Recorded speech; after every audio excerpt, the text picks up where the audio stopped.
UP में Sultanpur Lok Sabha seat सियासी लिहाज से काफी हाई प्रोफाइल है। बीजेपी की जानिब से मरकजी वजीर मेनका गांधी यहां से इंतखाब लड़ रही हैं। इस सीट का सियासी पस मंजर भी काफी दिलचस्प है। आइए डालते हैं एक नजर।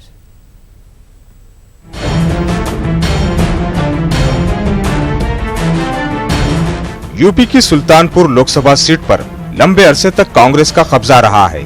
इस सीट पर कांग्रेस से लेकर जनता दल, बीजेपी और बीएसपी ने सुल्तानपुर सीट पर परचम लहराया, लेकिन अब तक समाजवादी पार्टी को इस सीट पर कामयाबी नहीं मिली है। 1999 और 2004 में यहां से बीएसपी को कामयाबी मिली।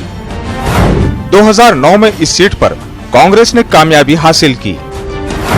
2014 में यहां से बीजेपी के वरुण गांधी ने जीत दर्ज की। 2019 लोकसभा इंतखाब में बीजेपी ने मेनका गांधी को मैदान में उतारा है, तो वहीं दूसरी जानिब से इत्तेहाद के उम्मीदवार चंद्रभद्र सिंह टक्कर देने के लिए तैयार हैं। सुल्तानपुर लोकसभा सीट में 5 असेंबली की सीटें आती हैं। इसमें 4 सीटों पर बीजेपी और 1 सीट पर समाजवादी पार्टी का कब्जा है। बताया जा रहा है कि सुल्तानपुर लोकसभा में वरुण गांधी की बेहतर कारकर्दगी देखने को मिली है। वरुण गांधी ने फंड का इस्तेमाल करते हुए इस इलाके की तरक्की के लिए तकरीबन 22 करोड़ तक खर्च किया है।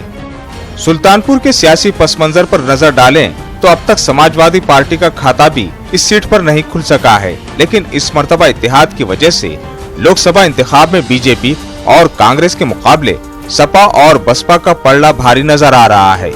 इस मर्तबा देखना ये दिलचस्प होगा कि क्या सुल्तानपुर की आवाम वरुण गांधी के नाम पर मेनका गांधी को कामयाब बनाते हैं या फिर इत्तेहाद के उम्मीदवार को जीत दिलाकर सुल्तानपुर लोकसभा सीट की तारीख में समाजवादी का भी नाम शामिल करते हैं।